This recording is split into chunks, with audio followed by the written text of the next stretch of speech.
paz do Senhor, que bom nós estarmos aqui já na quarta lição deste trimestre.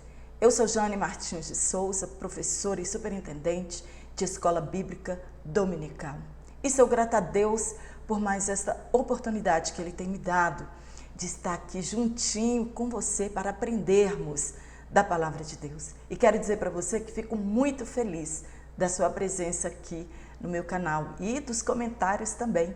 Que Deus abençoe cada um pelo seu carinho.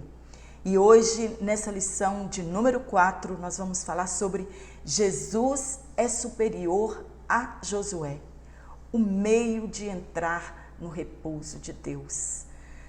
Somente por intermédio de Jesus Cristo, nós podemos entrar no repouso de Deus. Não somente o repouso físico, mas também o repouso da nossa alma e, por fim, o repouso eterno. E é sobre isso que nós vamos falar nesta aula. Então, fique até o final deste vídeo, que nós vamos aprender bastante no nome de Jesus. E eu quero falar agora de quem foi Josué. Ao invés de nós falarmos lá no outro tópico, eu já quero fazer a introdução falando a respeito deste grande homem de Deus, de um jovem também, grande jovem de Deus, depois grande homem de Deus. Josué, ele era um amigo fiel e chegado de Moisés, e que durante os 40 anos de peregrinações no deserto, está lá em Êxodo, capítulo 17, versículo 8 a 13, foi uma guerra contra Amaleque. Ele era um grande homem de Deus, um grande guerreiro, um homem cheio do Espírito Santo de Deus e escolhido por Deus para ser o sucessor de Moisés. Um homem que também recebeu uma porção da mesma glória que havia em Moisés. Deus mesmo disse para ele que ele precisava receber desta mesma glória para que o povo ouvisse e obedecesse a ele. Está em Números capítulo 27, versículo 18 ao 23. Deus havia feito a promessa a Abraão que tinha dado aquela terra, Canaã, para a sua descendência. Está em Gênesis 15, versículo 18 ao 21. Agora, Deus estava mandando Josué conduzir o povo para a terra que ele deu em herança para o seu povo. Quando nós lemos a história dos Hebreus, Moisés tirou o povo do Egito, foi a função dele. Mas de Josué foi a função de conduzir o povo à terra prometida. E é sobre esse homem maravilhoso que nós vamos falar nessa lição de número 4 no próximo domingo. Um homem escolhido por Deus. A forma grega deste nome, Josué, é Jesus e significa o Senhor é salvação. Josué é um tipo ou figura de Jesus pelo fato de introduzir o povo de Deus na terra prometida e conduzi-los à vitória sobre os seus inimigos. E ele liderou sobre Israel por 25 anos. Mas Jesus, ele é superior a Josué. Mesmo com toda a glória que Josué teve, Jesus é superior a Josué. O nome Jesus é a forma grega do hebraico Yeshua, que significa Josué, que significa o Senhor salva. O termo do nome já define a sua missão. Para que ele veio? Para salvar, conduzir o povo, salvar o povo dos seus pecados. O escritor aos Hebreus, ele não quer de maneira nenhuma menosprezar a Josué e nem a sua missão que ele teve aqui na face da terra. Mas dizer para os seus leitores que Jesus, a missão de Jesus, foi superior à de Josué. Salvar o povo do pecado, libertar o povo do jugo da escravidão de Satanás e nos conduzir ao repouso eterno de Deus. O que a história representa para Cristo, né? Para a igreja de Cristo. O que a história de Josué representa para a igreja de Cristo?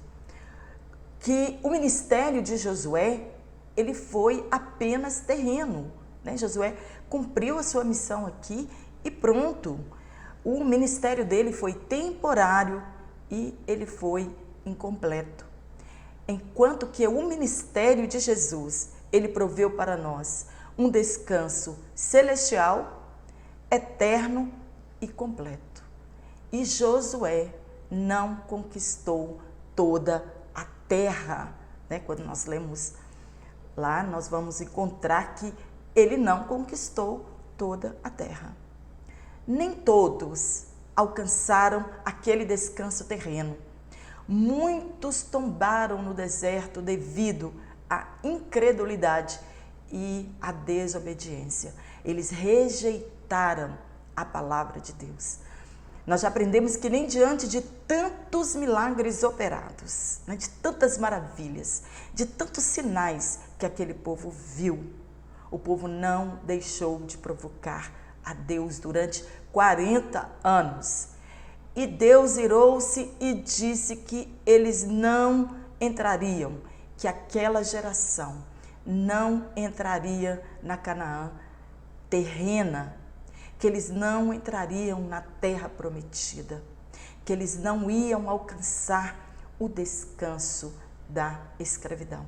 Afinal de contas, aquele povo foram 430 anos oprimidos, né, pelos seus algozes. Aquele povo precisava de descanso e de um lugar para adorar a Deus. Mas aquela geração provocou muito a Deus. E quando nós lemos a carta aos Hebreus, ele está mostrando o deserto como exemplo para que os seus leitores daquela primeira era da igreja não caíssem no mesmo erro. E isso serve para nós na nossa atualidade. O pecado deles impediu que eles vivessem a promessa de Deus em sua plenitude.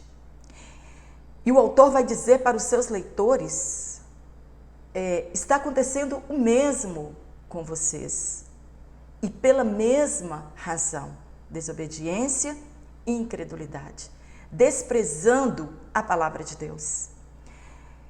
Ele exorta aquela comunidade cristã a não desistirem da sua caminhada, a não sucumbirem, né, em meio às lutas, às dificuldades, à opressão que eles estavam vivendo, mas para que eles retomassem a corrida e completassem o percurso deles. Nós também não podemos desistir à beira do caminho.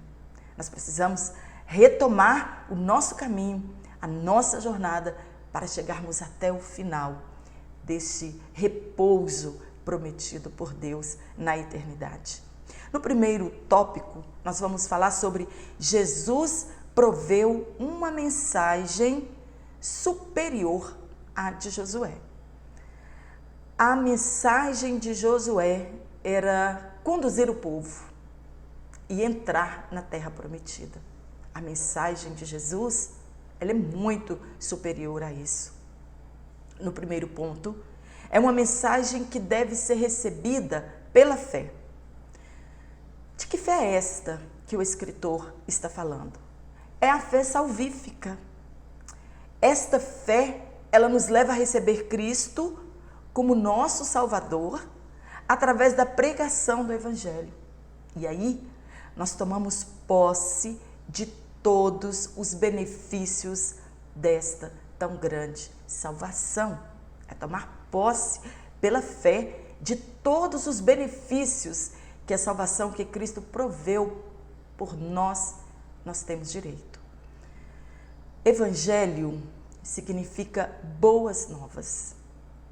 Se esta mensagem for aceita na íntegra, ela tem o poder de mudar não somente uma pessoa, mas ela tem o poder de mudar uma humanidade inteira. No passado, esta mensagem, estas boas novas, foram pregadas por Deus. E que Deus era a única forma do povo entrar na Canaã terrestre. E esta mensagem, essas boas novas, foi autenticada com sinais e maravilhas, com milagres sobrenaturais, por intermédio de Moisés e também por intermédio de Josué. Mas o povo não acreditou nesta mensagem. O povo rejeitou estas boas novas.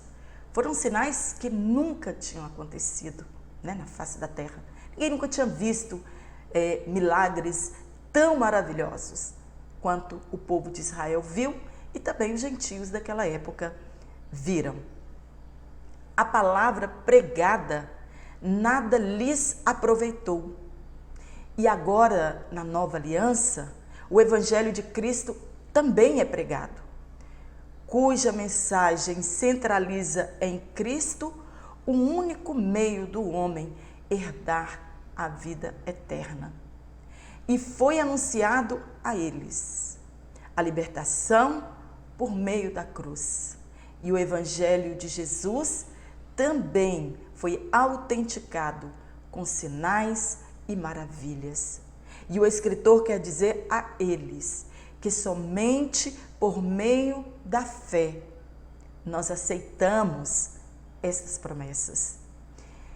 E o desafio de, no meio do deserto de nossas vidas, cheios de lutas, cheio de medos, nós entrarmos no repouso de Deus. E esta palavra nós devemos aproveitar. O povo no deserto nada aproveitou daquela mensagem que estava sendo pregada para eles. E infelizmente, no tempo do escritor aos Hebreus, as pessoas também não estavam aproveitando em nada a mensagem do Evangelho de Jesus Cristo. Eles não estavam querendo usufruir dos benefícios, daquela mensagem. E somente pela fé, quando aceitamos esta mensagem de boas novas, que nós podemos entrar no repouso de Deus. E somente a fé pode nos assegurar esta grande promessa. E o escritor, ele nos alerta, temamos. Literalmente, ele quis dizer para os seus leitores, tenhamos medo, porque se aconteceu com eles, conosco também não será diferente. Se para eles não houve volta, quanto mais para nós, que a revelação tinha sido plena, pois havia a possibilidade deles perderem a promessa, como perderam os hebreus pela desobediência e incredulidade.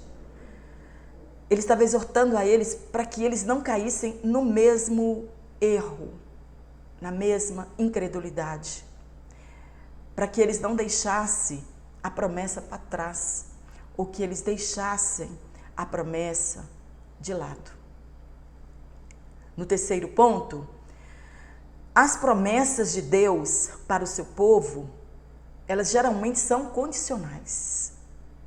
As promessas dependem da postura que nós vamos assumir e a resposta que nós vamos dar diante das promessas feitas por Deus. Às vezes as pessoas acham que, mesmo se elas não creem e não obedecerem, o que Deus prometeu lá no passado vai cumprir hoje. Não, é se perseverarmos até o fim. O exemplo que nós temos está em 2 Crônicas, capítulo 7, no versículo 14. Se este povo, as promessas, elas são condicionais. Não todas, porque a volta de Jesus é a maior promessa que nós temos e ela acontecerá, independente se eu crer ou não, se eu estiver preparado ou não preparado. Jesus, ele voltará para buscar um povo lavado e remido pelo seu sangue. Se uma geração não cumpre a condição imposta por Deus para eles, a promessa passa para outra geração. E o autor, o escritor aos Hebreus, ele enfoca apenas 2 gerações. A geração do Êxodo, da saída do Egito para a Terra Prometida, uma viagem que duraria pouco tempo, e eles peregrinaram durante 40 anos devido à incredulidade e à desobediência daquela geração. E aqui eles estavam, na igreja primitiva. A primeira geração perdeu o direito à promessa por causa da incredulidade. E o escritor, ele estava apreensivo que a geração atual, daquela época, também perdesse o direito à promessa devido à desobediência e à incredulidade. E ele mesmo escreve no capítulo 3 que nós precisamos exortar uns aos outros, Devemos consolar uns aos outros com esta palavra, de que nós precisamos perseverar, de que nós precisamos obedecer a palavra e receber as boas novas que Jesus veio pregar aqui, como a revelação final para nós. É pela fé, a mensagem de Deus, para ser recebida, ela precisa encontrar um terreno fértil em nossos corações. Um coração contrito. O que é um coração contrito? Que é uma profunda tristeza de ter quebrado as leis de Deus, acompanhado de arrependimento. E o autor, ele cita o Salmo 95, versículo 7, a parte B, no versículo 7 do capítulo 4, para que os leitores não endurecessem os corações, como o povo da geração do deserto endureceram os seus corações. O povo já estava com o coração endurecido. Quando a pessoa fica com o coração endurecido, ela já está propensa a rejeitar a palavra de Deus, a não ouvir mais a voz do Espírito Santo, e o seu coração vai ficando endurecido, insensível à voz de Deus. Eles não podiam endurecer os corações. Esta era a advertência, porque hoje Deus está falando através de seu Filho. Quando se fala na palavra de Deus de hoje, é a urgência que nós precisamos ter em crer e obedecer. Jesus hoje, ele está falando através de seu Filho. É um tempo de oportunidades e que endurecer o coração seria desastroso para aquela geração. E que havia chegado o tempo já para o cumprimento da promessa de Deus de trazer seu povo a seu repouso. Nós devemos exortar uns aos outros que desistir da nossa jornada, desistir das promessas de Deus é perigoso demais para todos nós. No segundo tópico, nós vamos falar que Jesus proveu um descanso superior ao de Josué. Josué, ele levou o povo apenas ao repouso terreno, enquanto que Jesus nos leva ao descanso terreno, ele nos leva ao descanso das nossas almas e nos levará ao descanso celestial, o descanso eterno que está preparado para todos nós. No Salmo 95, no versículo 11, Deus disse que eles não entrariam em seu repouso. A promessa de que o povo entraria no repouso de Deus, ela não foi cumprida quando Josué conduziu a geração seguinte de israelitas a Canaã. Era apenas um repouso temporal, apenas um tipo de repouso que Deus queria oferecer para o seu povo. O repouso do passado era um tipo de repouso que Deus ia oferecer no futuro, com a vinda do seu Filho e na eternidade. Só que aquela geração não entendeu. eles desistiram e pereceram no deserto. O comentarista da nossa lição, ele cita que especialistas em línguas semíticas, né? O que é línguas semíticas? Isto é, nós sabemos que semítico vem da palavra de Sem, que são descendentes, né, de Sem, filho de Noé. Então, línguas semíticas é uma família de línguas, quer antigas, quer modernas, incluindo vários povos. Exemplos: árabes e hebreus, que compartilham a mesma origem cultural. Quando nós lemos Josué capítulo 11, versículo 16 e o versículo 23, fica subentendido que Josué conquistou todas as terras, venceu vários reis. Mas no capítulo 13 e no versículo 1, Deus mesmo diz a Josué que muitíssima terra ficou por possuir, pois eles mesmos deixaram muitos povos por ali e fizeram aliança com eles. Está em Josué capítulo 11, no versículo 19. O escritor quer mostrar que o descanso provido por Jesus foi completo, é completo, e que o descanso provido por Josué, ele foi incompleto, ele foi terreno. Jesus não deixou nada sem ser conquistado na cruz. Jesus conquistou tudo por nós na cruz, inclusive o nosso repouso. Quem proveu um real descanso para o povo de Deus foi Jesus. Em Mateus capítulo 11, versículo 28, Jesus disse: "Vinde a mim todos os cansados e oprimidos, e eu os aliviarei." A realidade espiritual do repouso de Deus no tempo presente envolve a entrega de nossa vontade a Deus, de maneira que não façamos mais como nos aprouver, mas vivamos de acordo com a vontade de Deus.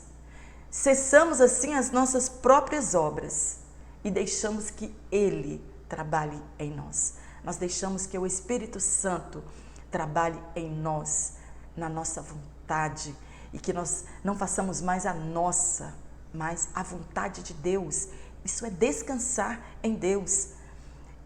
O repouso de fé é um lugar de paz e segurança, que vem quando estamos livres da incredulidade.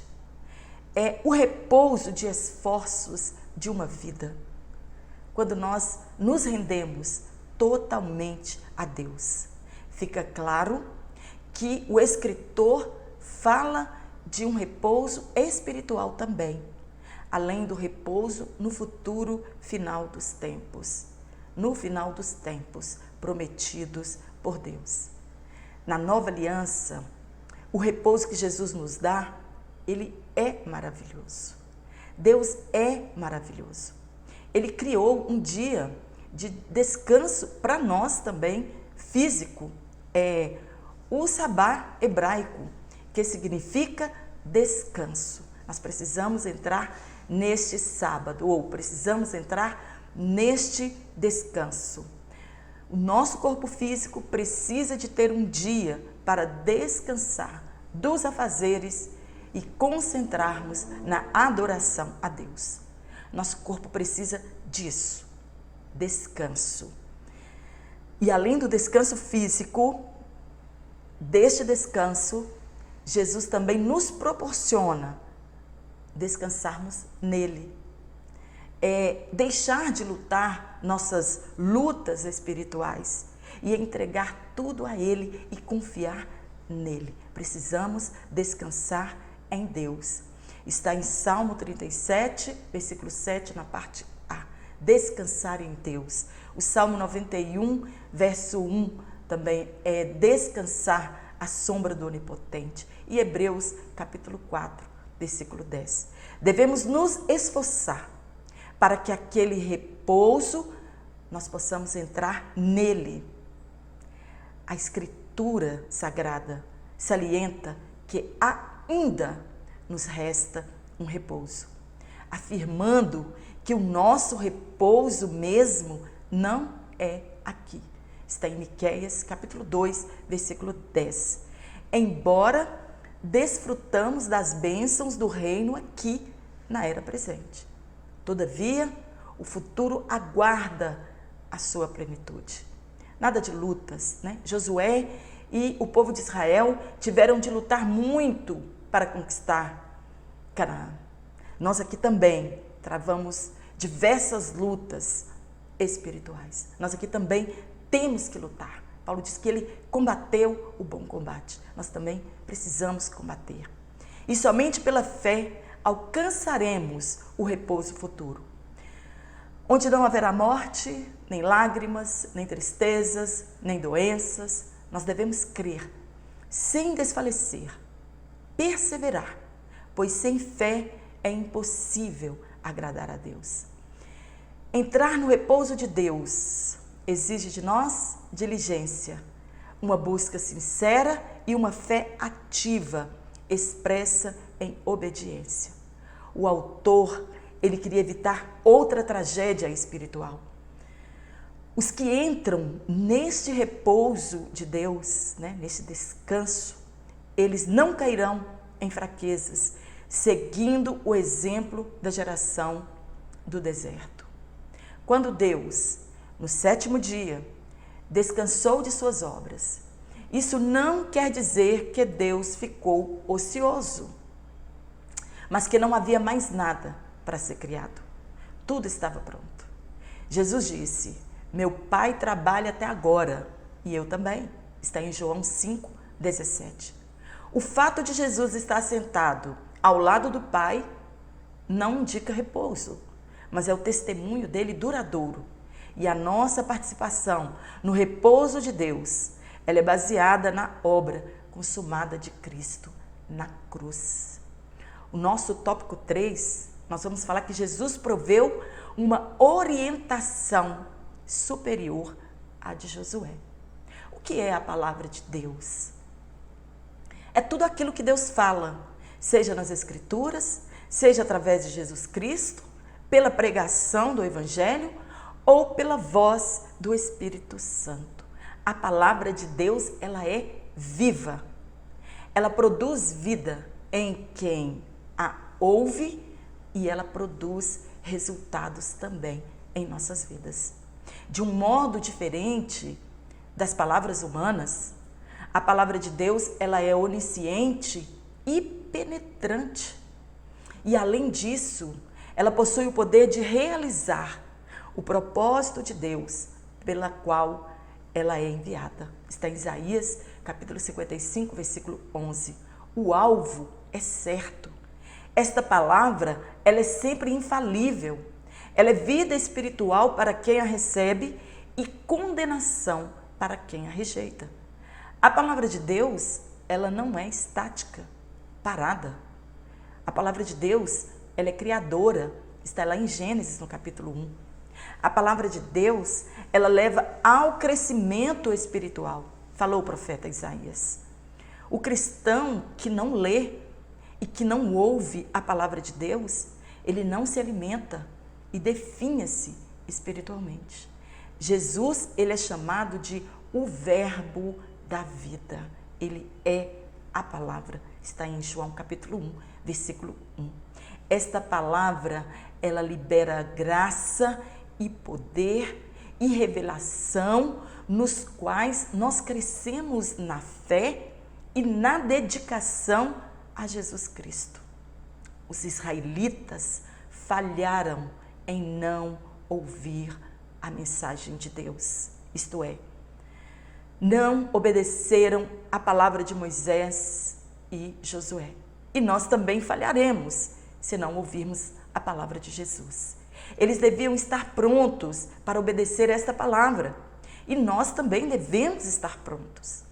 A palavra de Deus é a arma que Deus nos deu para lutarmos contra Satanás. Efésios capítulo 6, versículo 17. E Jesus, no deserto, também nos deixou este exemplo a respeito da vitória que temos na palavra. Está em Lucas capítulo 4, versículo 1 a 11. A palavra de Deus, ela muda o nosso comportamento.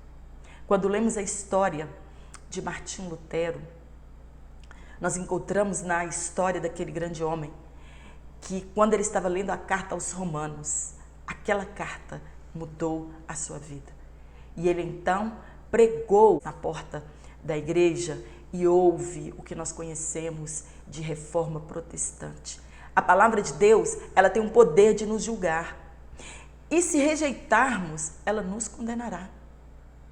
É como uma espada afiada que penetra tão profundamente em nosso interior que discerne e define a obscura linha divisória entre a alma, o psique, e o espírito, o pneuma, onde há o conflito do nosso espírito com a vida que Deus colocou dentro de nós.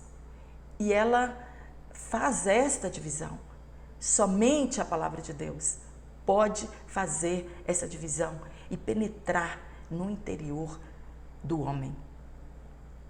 Esta palavra penetrante, se nós nos submetermos a ela, nossos corações podem ser abrandados e mudados de forma que podemos entrar no repouso de Deus.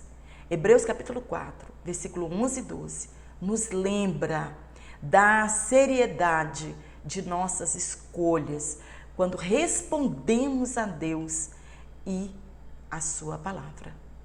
Amém? Espero ter contribuído para a sua aula neste domingo, que o Espírito Santo te dê uma aula maravilhosa. E eu quero mandar um forte abraço para você que pela primeira vez está aqui no meu canal, seja bem-vindo sempre.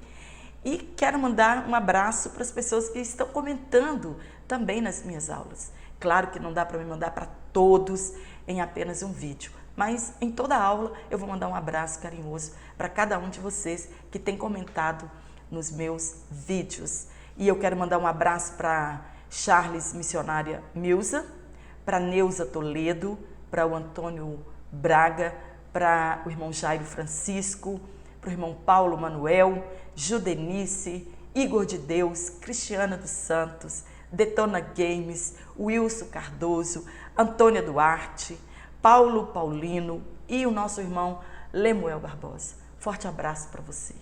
E que Deus em Cristo continue nos abençoando e nos dando graça para perseverarmos até o fim.